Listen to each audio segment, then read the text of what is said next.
কপালটা কোথায় লাগে? আচ্ছা বলো তো, নাক আছে না? নাক, এই নাকে হাত দাও। একটা জিনিস বলি, হাসি যখন আসে তখন নাকে হাত দিলে কিন্তু হাসিটা ওই সময় অফ হয়ে যায়, দেখছেন? কারণ হচ্ছে যে এটার সাথে অলফেক্টরি বলে একটা নার্ভ আছে, সেটা কানেকশন ব্রেইনে। হাসি দিলে আমরা কি বলি? আলহামদুলিল্লাহ না? আলহামদুলিল্লাহ বলি না? বিজ্ঞানীরা দেখছে হাসি দিলে শরীরের ভাইরাস যেগুলো শরীরের জন্য খারাপ সেগুলো বের হয়ে যায়, এই জন্য আলহামদুলিল্লাহ বলি। কত অসাধারণ! তার মানে হাসি এই প্রক্রিয়াটা শরীরের জন্য ভালো। ইন্টারেস্টিং জিনিস। নাক যেটা, এইটাকে বলে মর্যাদার প্রতীক। কিসের প্রতীক? মর্যাদা। আর কপাল, কয় না আমার কপাল ভালো, এটা হচ্ছে সৌভাগ্যের প্রতীক। কেউ যদি মর্যাদা বাড়াইতে চায় আর যদি সৌভাগ্য বাড়াইতে চায়, তাহলে নাক আর কপাল দিয়া প্রত্যেক দিন 5 বার আল্লাহর কাছে সেজদা দিতে হবে, আল্লাহর কাছে চাইতে হবে। মর্যাদাও বাড়বে, সৌভাগ্য উত্তর উত্তর উত্তর উত্তর বাড়তেই থাকবে। তাইলে মর্যাদা বাড়াইতে চাইলে, সৌভাগ্য বাড়াইতে চাইলে দৈনিক কয়বার নামাজ পড়তে হবে? কয়বার? আচ্ছা, নামাজ যখন আমরা পড়ি, তখন আল্লাহ শুকরিয়া আদায় করি কি করি না? শুকরিয়া আদায় করি। আচ্ছা, এবার অনেকে বলবে যে ভাই, যে নামাজ পড়তেছি দৈনিক কিন্তু ব্রেইন বাড়তেছে না, অনেকে বলে না? এই আচ্ছা, ব্রেইনের ক্যাপাসিটি মানে ব্রেইনটা ঠিকভাবে কাজ করে না, এইরকম কার কার মনে হয় ব্রেইন কাজ করে না ঠিকভাবে ছোট বাচ্চার মধ্যে? আচ্ছা, ভেরি ফাইন। ব্রেইনটা মনে হচ্ছে একটু কাজ করে কম না? আচ্ছা, এদের ব্রেইনটা বাড়াই দিতে হবে, এখন ব্যবস্থা করতেছি। ব্রেইনটা কিভাবে বাড়ায় শোনো, তোমাদের একটা বুদ্ধি শিখাই, তাহলে তোমার ব্রেইনটা বাড়বে। কিরকম সেটা বলি। এই ছোট্ট বাচ্চাদের দেখতেছি চশমার পরিমাণটা একটু বাড়ছে মনে হচ্ছে, আগে না? এটা এর আগেও বলছে, আরেকবার একটু খেয়াল করাই দেই। আমেরিকান যে হচ্ছে চক্ষু বিশেষজ্ঞ কমিটি আছে, ইউএস একাডেমি অফ অপথালমোলজি, ওরা একটা রিপোর্ট দিয়েছে 2050 সাল, মানে এটা 2025, আর 25 বছর পর এইখানে যদি 500 জন স্টুডেন্ট থাকে, পাশাপাশি 2 জনের 1 জনের চোখে চশমা থাকবে। তার মানে 50%-এর চোখে চশমা। আমরা যারা একটু সিনিয়র, এদের চোখে চশমা তুলনামূলক কম। দেখেন, তুলনামূলক যে আপনি পার্সেন্টেজটা দেখেন, কারণটা কি সেটা বলি।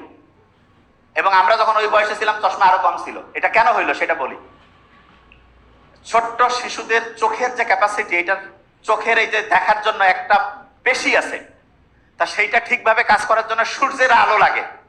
তুমি চোখটাকে যদি ঠিকভাবে কাজ করতে দিতে চাও, তাহলে তোমার প্রত্যেক দিন সূর্যের আলোতে 30 মিনিট থেকে 45 মিনিট থাকতে হবে। তাহলে আস্তে আস্তে চোখের যে ক্যাপাসিটিটা সেটা ঠিক থাকবে। তাহলে বলো তো ছোট্ট বাচ্চারা, প্রত্যেক দিন সূর্যের আলোয় কত মিনিট থাকবা?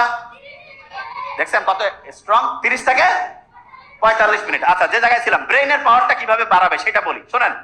এই ব্রেইনের পাওয়ার কিভাবে বাড়বে, প্রত্যেকে আজকে থেকে এটা বলবা। বলতেছে, এই শোনো আগে, রাব্বি জিদিনি ইলমা, বলো তো। যে কোনো জিনিস করার আগে বলবা রাব্বি জিদিনি ইলমা, বলো। মানেটা কি জানো? আল্লাহর কাছে বলতেছে, আল্লাহ আমার জ্ঞান বাড়ায় দাও, আমার জ্ঞান বাড়ায় দাও, আমার জ্ঞান বাড়ায় দাও। আল্লাহর কাছে যখন তুমি চাবা, তুমি তোমার আব্বা আম্মার কাছে 100 টাকা 500 টাকা চাইলে যদি মনে করে দরকার, দিবে না? তোমার দিবে, দেখো। কিন্তু এই শোনো, কিন্তু যদি জানে যে তুমি ওই টাকা দিয়া ভিডিও গেম খেলবা, আন্দাজে টাকা নষ্ট করবা, তাহলে কি দিবে? শোনো, খুব ইম্পর্টেন্ট। তাহলে তুমি আল্লাহর কাছে যে ব্রেনটা চাচ্ছ, সেই ব্রেন দিয়া যদি তুমি খারাপ কিছু করো, আল্লাহ কি ব্রেন সহজে দিতে চাবে? তুমি যদি ভালো কিছু করো তাহলে দিবে কি দিবে না? তাইলে বলো তো, যারা ব্রেইনের পাওয়ার বাড়াইতে চাও, আল্লাহকে কি করবা যে আল্লাহ আমি এই ব্রেনটা ভালো কাজে লাগাবো না খারাপ কাজে? কোন কাজে? আচ্ছা, তাহলে ভালো কাজে যদি ব্রেনটা লাগাতে চাও, আল্লাহকে যখন বললা রাব্বি জিদিনি ইলমা, তার সাথে সাথে মনে মনে কি বলবা? যে আল্লাহ আমি ভালো কাজ করতে চাই, এই জন্য আমার ব্রেন বাড়ায় দাও। মুখে মুখে বলো তো, আমি ভালো কাজ করতে চাই, এই জন্য আমার ব্রেন বাড়ায় দাও। আমি ভালো কাজ করতে চাই, এই জন্য আমার ব্রেন বাড়ায় দাও। আমি ভালো কাজ করতে চাই, আমার ব্রেন বাড়ায় দাও। প্রত্যেক দিন 5 ওয়াক্ত নামাজের পরে প্রত্যেক দিন রাব্বি জিদিনি ইলমা, রাব্বি জিদিনি ইলমা, রাব্বি জিদিনি ইলমা, এটা বলবা। প্রত্যেকে ওয়াদা করতেছ? আদুসু করো তো, কি বলবা বলো তো? Very nice. Rabbi Rabbi, very nice. শোনো, ছোট স্টুডেন্টদের মধ্যে পড়তে মজা লাগে না কার কার? হাত উঁচু করো তো।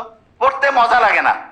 Very nice. পড়তে মজা লাগে না? মজা লাগে না, ভেরি নাইস। আছে তোমরা যারা যারা হাত উঁচু করছো, যারা হাত উঁচু করো নাই, প্রত্যেকে আমাদের দলের মধ্যে আসো। ভেরি নাইস, হাত নামাও। একটা ইন্টারেস্টিং, প্রত্যেকে আমাদের দলের মধ্যে আসো। ভেরি নাইস, হাত নামাও। একটা ইন্টারেস্টিং জিনিস বলি, পড়তে কেন মজা লাগে না সেটা বলি। আমাদের ব্রেইনের মধ্যে আছে না, ব্রেইনের মধ্যে একটা জিনিস তৈরি হলে মজা লাগে। যে ভাই আপনি কি করছেন, ব্রেইনের মধ্যে তৈরি হয়। হ্যাঁ, সব মজা ব্রেইনে। আচ্ছা, একটা লোক হঠাৎ করে অজ্ঞান হয়ে পড়ে গেল, তারপরে সে হাঁটতে পারছে না, চলতে পারছে না, হাত আছে পা আছে। কারণ কি জানো, হাত পা চলার জন্য ব্রেইনের যে সেন্টার আছে সেই সেন্টার অফ হয়ে গেছে, সেই সেন্টার কাজ করতেছে না। ঠিক তেমনি করে ব্রেইনে ভালো লাগার একটা সেন্টার আছে। ভালো লাগার কি আছে বলো? সেন্টার। এই সেন্টারটা যেই জিনিস দিয়া চলে তার একটা সুন্দর নাম আছে। আচ্ছা, করা ইংলিশ কি বলো তো? করা, ডু, ডু দিয়া নাম ডোপামিন। কি নাম বলো? ডোপামিন। ঠ্যাং আছে না, ঠ্যাং, ঠ্যাং মাঝখানে আছে ডোপামিন। কি নাম বলো? Very nice, dopamine. একসাথে বলবো, ডোপামিন। বলো ডোপামিন। এবার শোনো, খুব ইন্টারেস্টিং। ব্রেইনে ডোপামিন তৈরি হইলে ভালো লাগে, ডোপামিন তৈরি হইলে কি লাগে? ভালো। আচ্ছা, এবার একটা ইন্টারেস্টিং জিনিস বলি, শোনো একদম মন দিয়ে, কয়েক মিনিট বলবো, একটু মন দিয়ে। এই, ডোপামিন তৈরি হইলে ভালো লাগে না? এখন শোনো, তোমার বই যখন তুমি পড়ো, এই তোমার ভালো লাগার বুদ্ধি শিখাই দিচ্ছে কিভাবে ভালো লাগবে। বই পড়লে তোমার ব্রেইনে ডোপামিন তৈরি হয় 10 ইউনিট। কত? 10। মনে করো তুমি 10 টাকা পাইছো বই পড়লে, আর তুমি যদি বন্ধু বান্ধবের সাথে গল্প গুজব করতেছো, তোমার তৈরি হয় 20 ইউনিট। কত? আচ্ছা, একজন মনে করো একই কাজ করলে 10 টাকা পায়, একই কাজ করলে 20 টাকা। কোন কাজটা করতে চাবে? যেটা বেশি টাকা পাবে। তাহলে এখন বলো তো, তুমি যদি প্রথমে গল্প করো, তাহলে প্রথমে তো তোমার ব্রেন 20 টাকা করে পাইলো, তারপরে কি সে 10 টাকার কাজ তার আর ভালো লাগবে? ভালো লাগবে? ভালো লাগবে না। আচ্ছা, এবার বলো তো, না শব্দটার ইংরেজি কি? নোটা উল্টাইলে কি হয়? অন। অন মানে হচ্ছে চালু হওয়া। অন মানে কি হয় না, ফ্যানটা অন করে দিত বাবা, মানে চালু কর। এই টিভিটা অন করতো, চালু কর। মোবাইলটা একটু অন করে আনতো, চালু কর। অন মানে কি? চালু করা। এবং অন মানে কি জানো? সামনে যাওয়া। অন মানে কি? আচ্ছা বলো তো, নোটাকে উল্টাইলে কি হয়? তাইলে বন্ধুর সাথে গল্প আমি করব, কিন্তু সেটা কি পড়ার আগে না পড়ার পরে? তাহলে পড়ার আগে যদি আমি গল্প করি, তারপরে পড়তে মন চাবে না। কিন্তু আমি যদি পড়ি তারপরে যদি গল্প করি, তাহলে আমার পড়াও মজা লাগবে, গল্পেও মজা লাগবে। পড়াও মজা, গল্পেও মজা। তাহলে বলো তো, আগে কি গল্প করবো না আগে বই পড়বো? আগে কি করব?